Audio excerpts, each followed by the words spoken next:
Welcome to my 7th railway film. Its contents were filmed between 1989 and 1992, and it's called The Railways of Scunthorpe Part 1. Scunthorpe contained many railway sidings serving a leading steel manufacturer known as British Steel. British Rail provided them with train loads of raw materials and carried their finished products all over the British Isles. One of their main customers at this time was using Scunthorpe steel in the construction of the Channel Tunnel. 1990 was the 100th year of making steel in Scunthorpe, and my film ends with the naming of a locomotive to mark the occasion. However, going back in time to the beaching cuts, trains and pilot engines passed between Scunthorpe railway yards under the control of 8 manual signal boxes.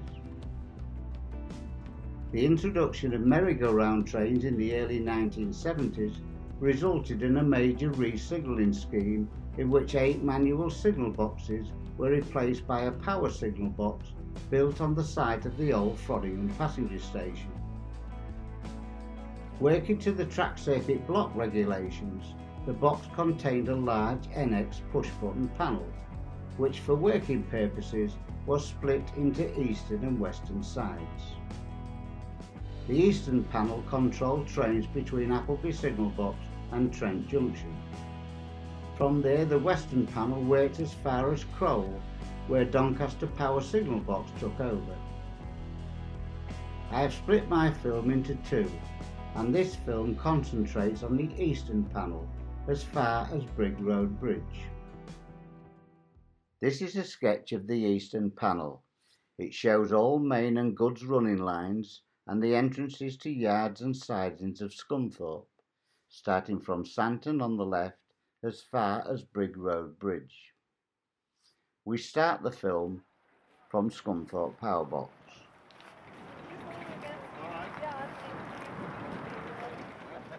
This is the full signal box panel.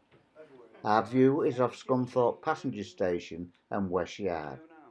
From there the camera sweeps towards Trent Junction and as far as North Lincoln Junction in the east. The men you can see in the picture were S&T engineers who were dealing with a small fault. Yeah, pump swagger. This is the ring this time, isn't it? Hey, I'll try and beat, right? On duty were 3 signalmen. Simon Fisher, who was working the left-hand eastern panel, and Adrian Dodsworth, who was working the western right-hand panel. The 3rd signalman, Charlie Richardson, was working in the train recorder's post. His duty was to make written accounts in the train register of all train movements and line obstructions. He was also called upon to cover for when one of the other signalmen required a break. I'll get to it in a minute, hang on. The young girl next to Adrian was Lisa Cheeseman. She was the signalman's roster clerk and had come into the box to discuss rostering details. The signal box stands at the side of Brigg Road Bridge. Looking through its window, a double-headed petrol train passes on the up main line. Next to pass through was a light engine. Now you're ringing now, aren't you? 2:16. We are now returning to the front cab of our coal train, which was shown in the last film. It's on the down main line under the control of Scunthorpe Power Box signalmen working the eastern panel. Our train is passing the connection to Santon Foreign Ore Branch heading towards Scunthorpe.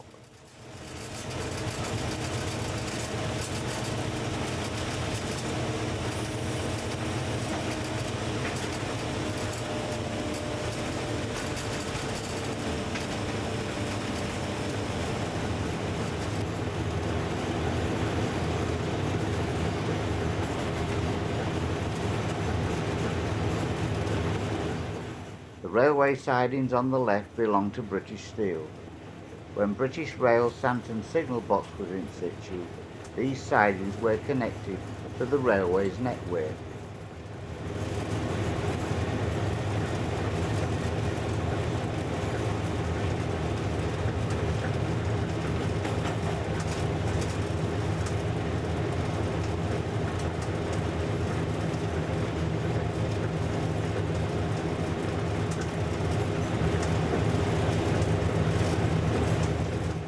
We are approaching the points to the down goods line. Visible on the right is a coal stacking ground owned by British Steel. The steel bridge-like structure that crosses over the railway contains a conveyor that moves coal from the stacking ground to British Steel's coke ovens. The wagons on the left are in anchor sidings, which is also known as entrance C. The second steel bridge-like structure that crosses over the railway is a walkway, allowing staff to cross safely over the vast amount of railway lines.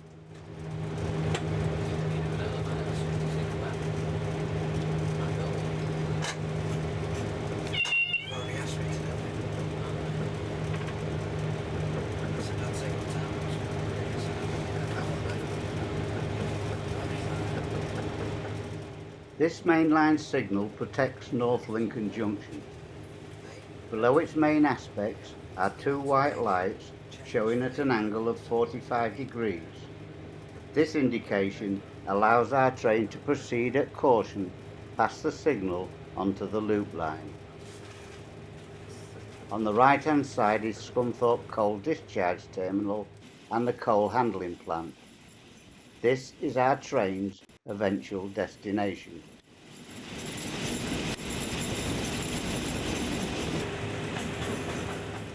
This set of points, travelling over a foot sleeper crossing, connects the down main line to the up goods.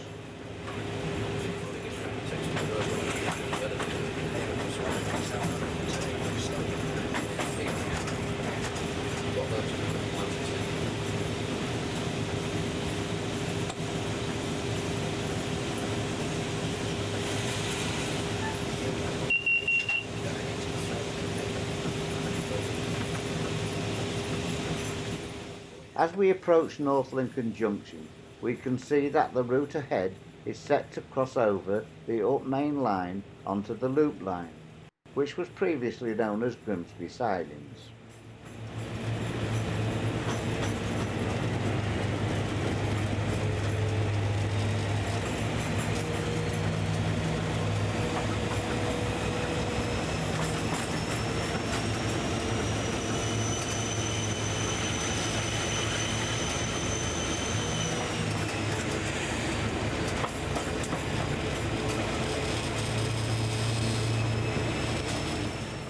We are now travelling over the points that enter the coal handling plant. As they are set for trains entering from the opposite direction, our train had to go to the Goodsyard area and come back. This manoeuvre required our locomotive to run round the train or to be replaced by another engine. This large signal gantry contains signals that protect Trent Junction. The connection to Frodingham Locomotive Depot is situated after another up main to loop crossover.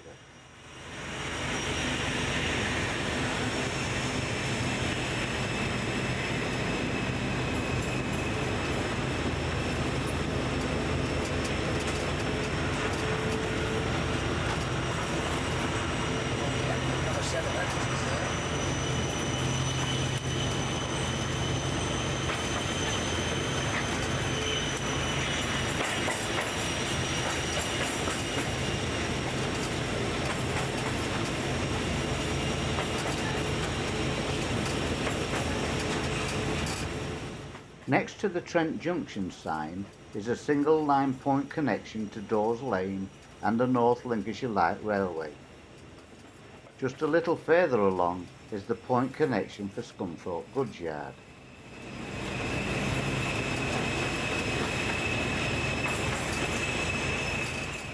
Our train is now entering the up goods line. If you look over to the far left, in front of Scunthorpe Power Signal Box, an empty coal train is standing on the line known as the transfer line.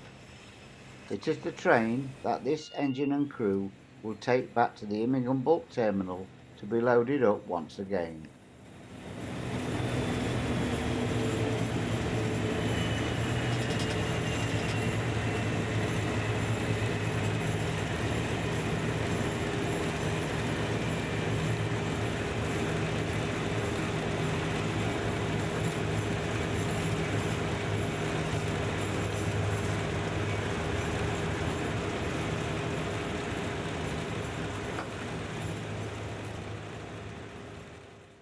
After our loaded coal train had come to a stand, Steve Admonds, the local shunter, had uncoupled locomotive 56109 from the train.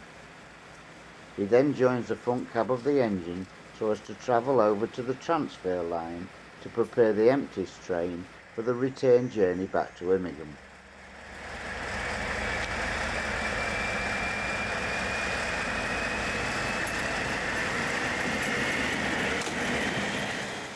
Steve had put a tail lamp on the rear of the train they had just left, in readiness for it to be taken with another engine into the coal handling plant. Our engine 56109 had to cross onto the down goods line for the driver to change ends. It was then to travel on the up main line to Trent Junction.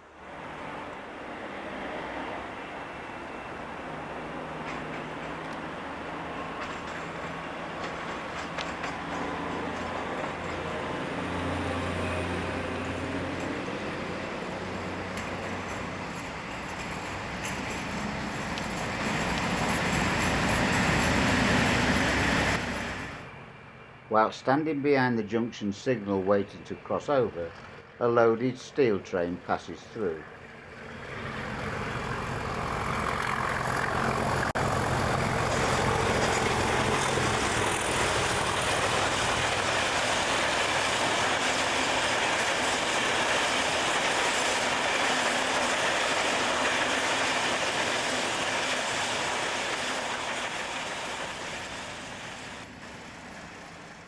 Once the steel train clears, our engine 56109 travels onto the front of the empty coal train. Steve Admonds alights and goes to connect the engine to the train. He then takes the tail lamp to place on the last wagon. As he goes, he lifts the handbrakes on the wagons that had secured the train. Once he arrives at the last wagon, he places the tail lamp and carries out a brake test to prove that the whole train had the ability to put their brakes on when applied by the driver. Before travelling, the engine driver, Paul Codd, by carrying out the brake test, had to prove continuity of the brake. As he was doing so, a passenger train on its way to Cleethorpes passes by on the up main line.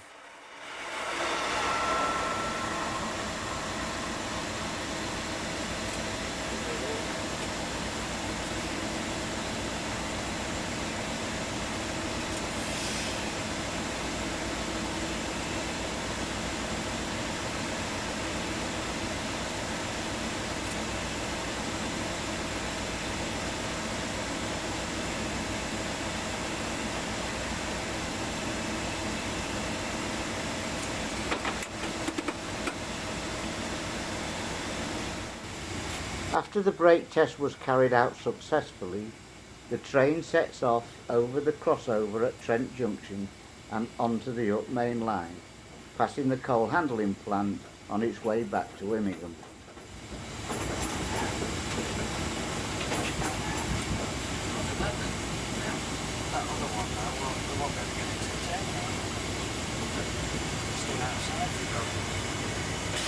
Get out of the way.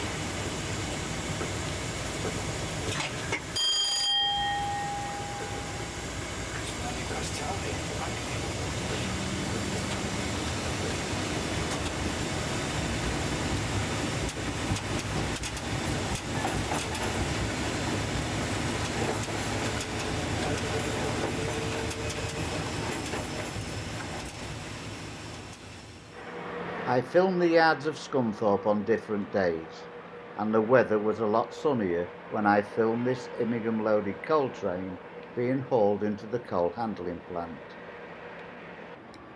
This view, taken from the overhead walkway, shows the plant where wagons discharge their coal. These light signals regulate the train as it passes through the facility. They are set for the train to move through at low speed. If they change to red, white, red, then the driver would stop the train.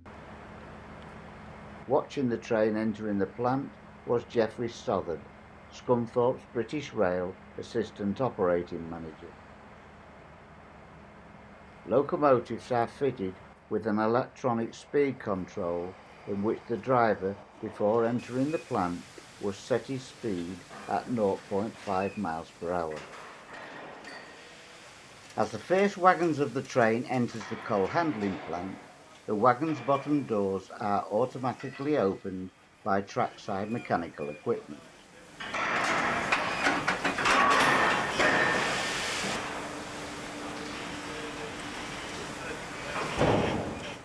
Once the doors are opened, the coal drops onto a moving conveyor underneath the wagons.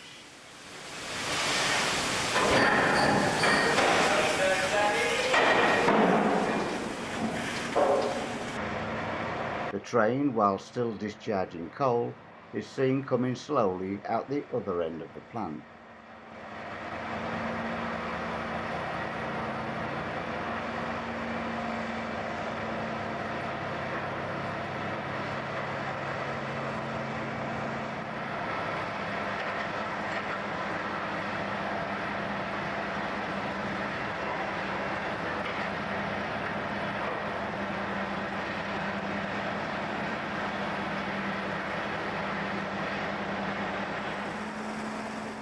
As each wagon is emptied, trackside mechanical equipment automatically close the wagon's doors.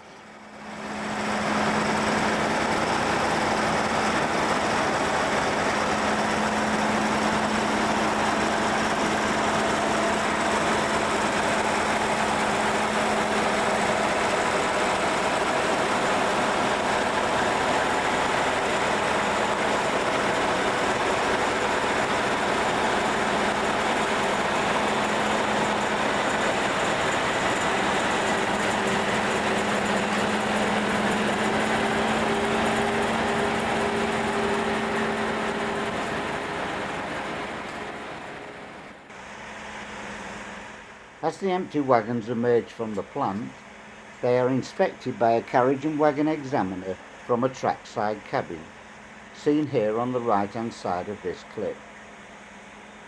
The examiner's duty is to check to see that coal has been dropped correctly and that the wagon doors are securely closed.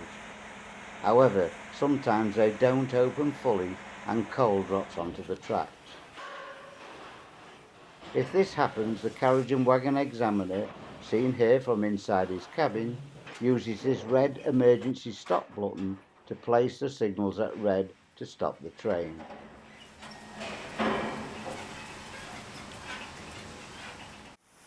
At times, wagon bottom doors do not shut securely, as is the case on this wagon. When this happens, the train will be stopped and the carriage and wagon examiner would attempt to close it. On this occasion, he was using a hammer on the safety catch to achieve his aim.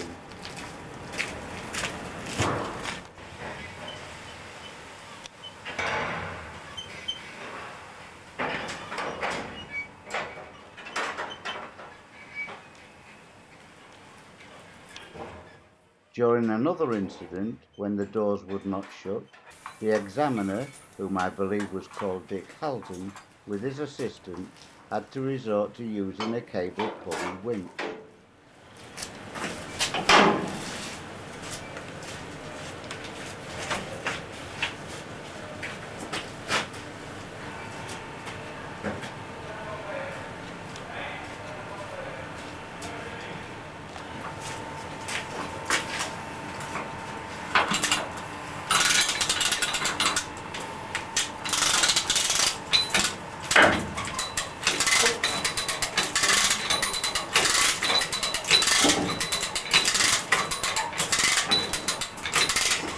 sing while I'm doing this.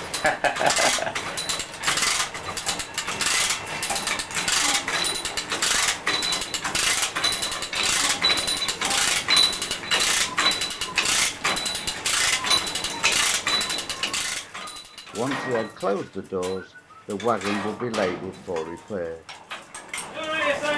Cheers.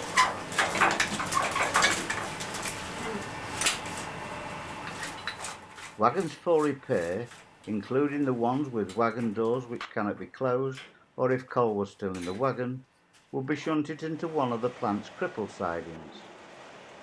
Wagons that needed further treatment would be marshalled into trains to be taken to wagon shops. These complications happened a lot in winter months, when wet coal inside the wagons would freeze up, sticking to the doors and causing problems. As we look at the sketch again, you can see that the North Lincoln Junction's ladder points connects all running lines between anchor sidings and the loop, and also that the up goods line connects to both the down and the up main lines. As we look at the actual layout, the Type 3 light engine passes the upwards connections, heading towards Trent Junction.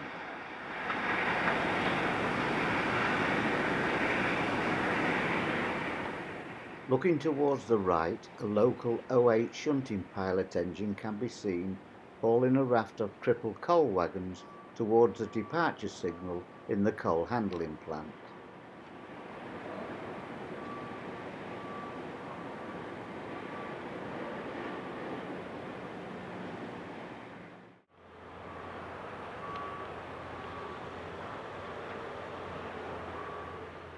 On another day, filming from ground level, this clip shows the signals and point connections to the coal handling plant.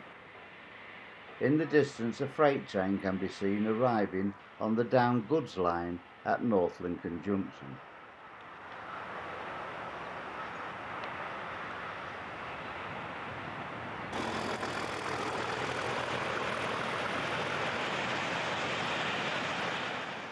A short while later on the up main line, a Type 37 engine is seen passing through North Lincoln Junction towards Santon with a train of export steel slabs for Grimsby docks.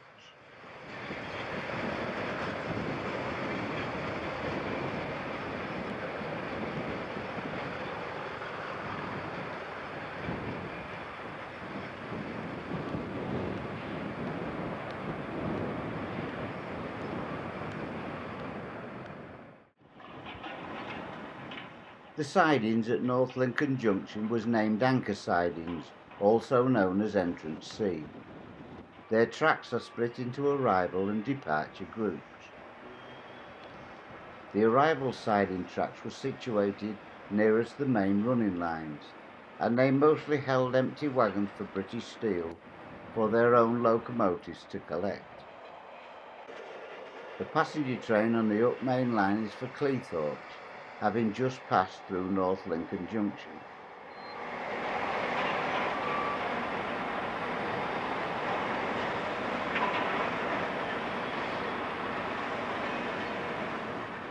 British Steel's locomotives would place loaded steel wagons for departure on the right-hand side tracks of anchor sidings.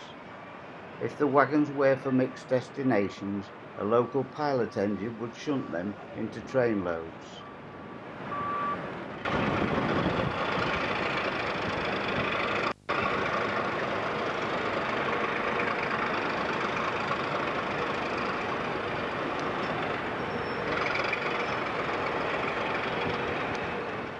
On the day of filming, a departing 6-speed fully fitted air brake freight train loaded with steel bars on 6 BDA bogie wagons approaches the sidings departure signal.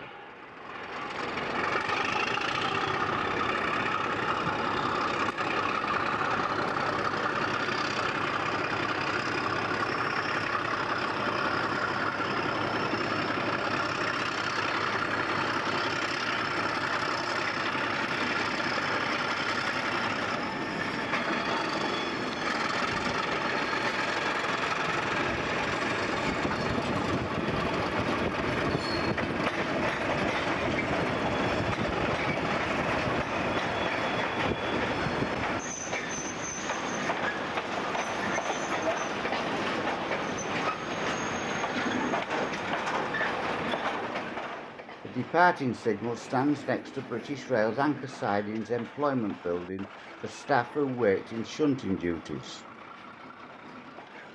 The train's departure is westward via North Lincoln Junction onto the Down Main Line.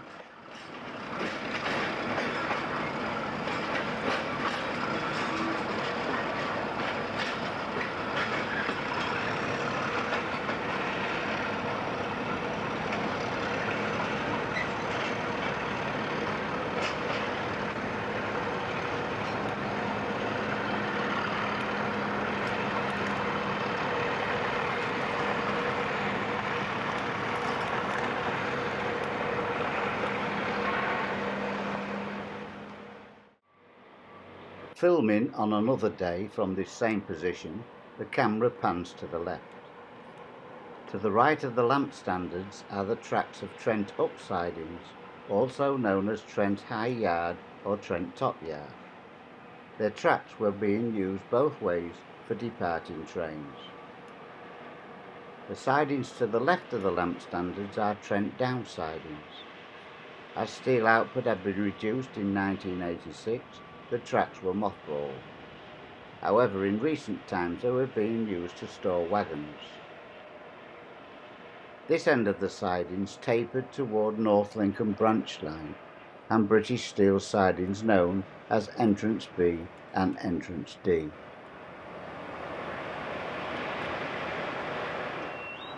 This signal gantry contains the down running line signals that protects Trent Junction siding connections, one of which is this single line crossing over a head shunt leading to Trent Yard sidings. As they were unstaffed, this stop bulb was used to give directive to locomotive drivers to adhere to instructions provided by their train guards or travelling shunters.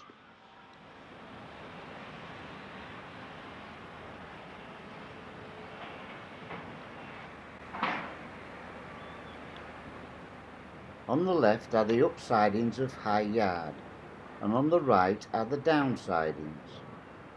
On the day of filming there was plenty of stored traffic, but little activity.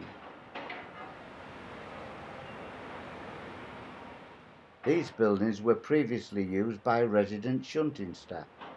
However, since the staff were withdrawn, the building has been unused and its windows boarded up. While standing at Trent Junction, a passenger train travelling to Scunthorpe passes through on the up main line.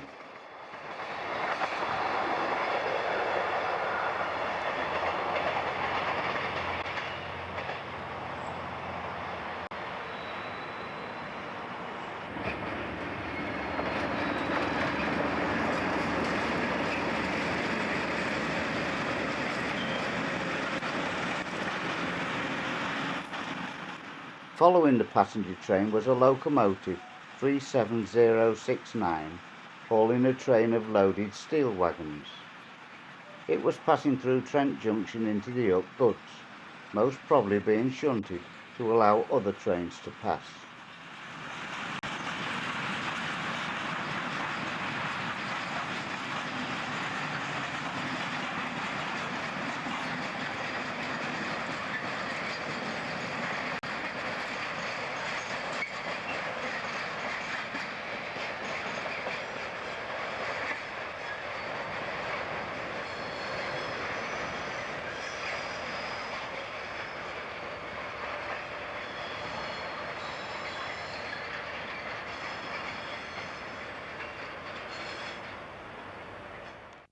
Looking again at the sketch, you can see that the point connections at Trent Junction serve all running lines and connections for Trent sidings, Entrance A, the diesel depot, North Lincolnshire Light Railway and the Goodsyard.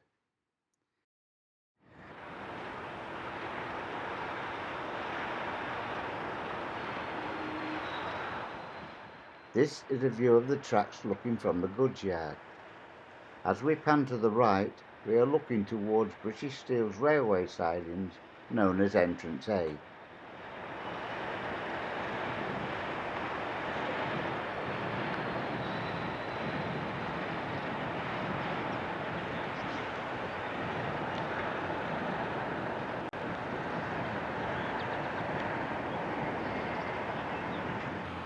This is the entrance from the transfer line into entrance A sidings. Contained in the sidings are BDA bogie wagons. They were the most common wagon type for carrying British Steel products such as steel bars, billets, blooms, slabs and sections.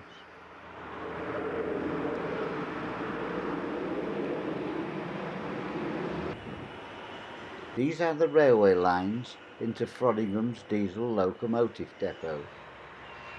Inside the shed were a few diesels undergoing maintenance.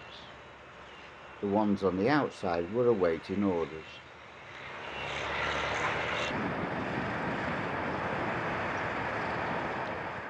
A side view shows locomotives outside the shed, and to the rear is the driver's brick building accommodation block.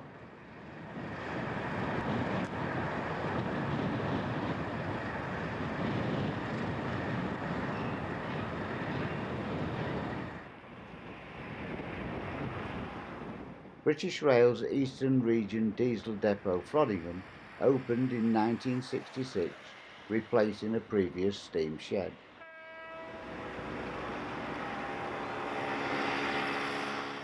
The tracks at this end of the depot, in Dawes Lane, was being used by the carriage and wagon to repair freight vehicles.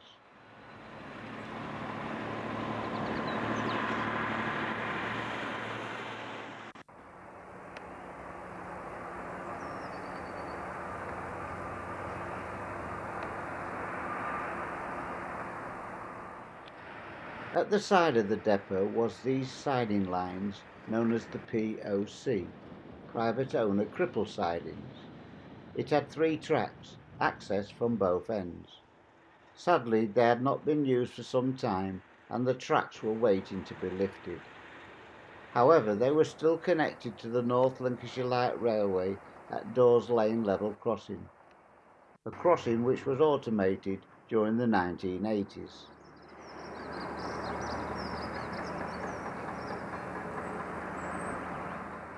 Just prior to the level crossing was a ground frame used by guards, drivers and shunters. Its release was obtained from the power box. The frame was installed when Dawes Lane signal box closed in the late 1980s. Its purpose was for entrance into the motive power depot, seen here on the left, and the privately owned cripple sidings. Both were connected from a single track of the North Lancashire Light Railway, seen here on the right.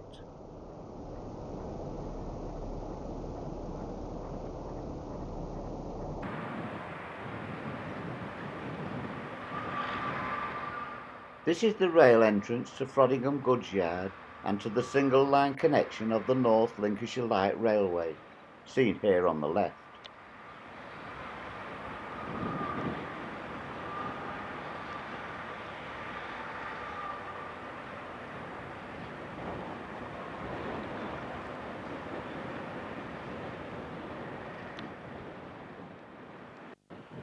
This is the view from the opposite direction.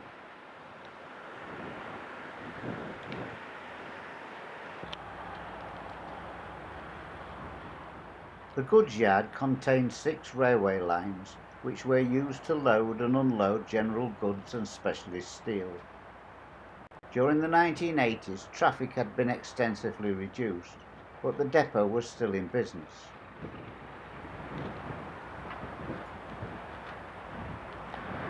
The smallest of the original 2 goods warehouses was being used to store wagon-loaded equipment, and this 08508 diesel shunting locomotive was used to perform shunting duties in Scunthorpe yards.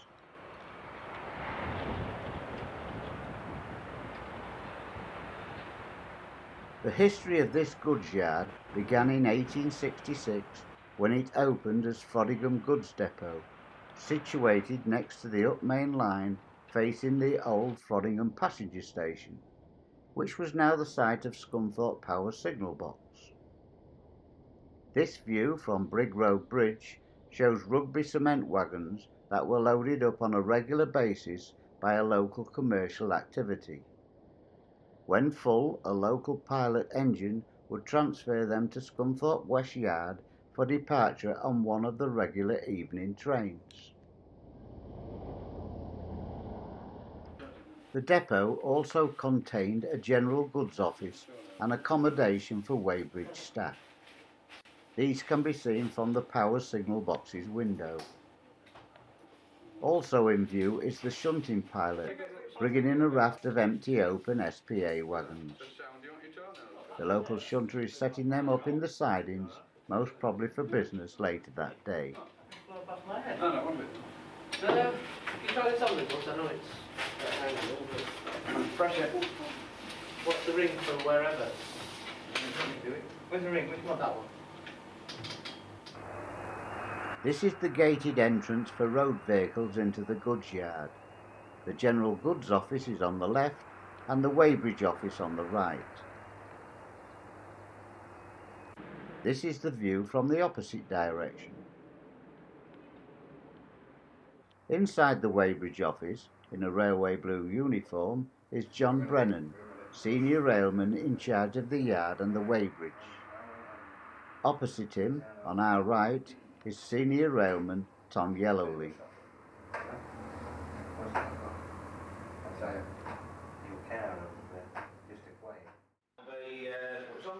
The general goods office was being used as a training centre for operating staff.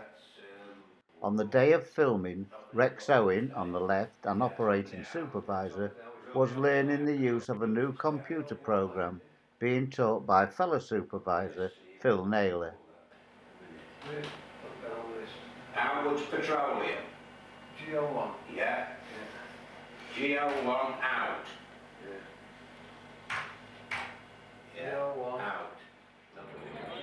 On March the 19th, 1990, a locomotive naming ceremony to mark 100 years of steel production in Scunthorpe was about to begin. The locomotive, the Class 56 diesel, number 56102, was to be the proud owner of the name. It was standing on the transfer line, facing the power signal box. During the preparation, a yellow steelworks locomotive had brought British Steel workers to view the ceremony, which was to be conducted by senior railway managers.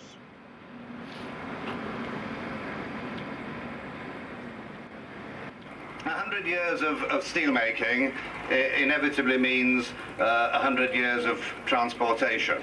And in this Centenary week, I think it's highly appropriate that we recognise the relationship which has developed over the years between the steel industry and the railroad industry in this country. I think the railroad is the right word to use, probably. I understand Maximilian Mannerberg came to this place by rail to his place of work, and the station was in fact here. Nobody working for British Steel now comes here by rail to work, but we do use the rail system to transport millions of tons a year of our raw materials and our finished product.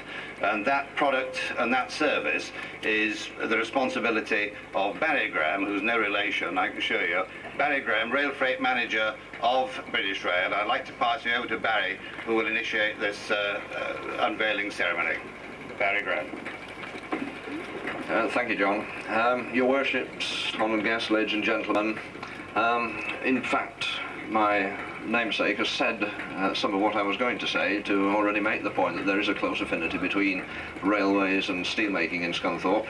And indeed, when steelmaking began in 1890, the Manchester, Sheffield and Lincolnshire Railway was already here, and obviously was delighted to take advantage of the opportunities which steelmaking created, and fortunately, which have continued to exist during the last 100 years. This is going to be a five-person naming. My sister Lillian Arias, my brother Max Clarkson, my daughter Alison Clarkson, and my grandson Ward Hunt Goodenough. So the five of us will do the naming ceremony, and it's a very great honor and privilege to be able to do this. So Barry, will you tell us how we do this, how 5 of us do this? There's 5 hands on that string. All 5 of us walk. Okay. Oh, he's there. All together. 1, 2, 3, 4, 5. The people who did the unveiling were William Clarkson and his family from the USA. They were descendants of Maximilian Manneberg, the first man to make steel in Scunthorpe. The locomotive, painted in the coal sector markings, had been named Scunthorpe Steel Centenary in front of railway workers, British steel workers and the Clarkson family. Let me just read the inscription. It says, presented to the Clarkson family to commemorate the naming of a railroad locomotive, Scunthorpe Steel Centenary, 19th March, 1990. Barry, thank you so much. And if Mr. Gorman is in the audience, could he step forward, please?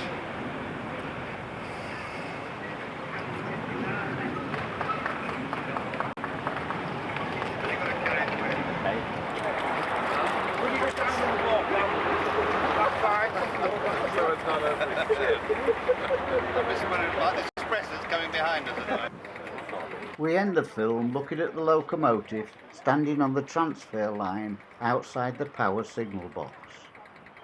Well, I hope you enjoyed the film. My next one, Scunthorpe Area Part 2, will show film footage of railway activities between Brigrow Bridge and Kidby Canal. In effect, the power signal box's western panel. See you then. Bye for now.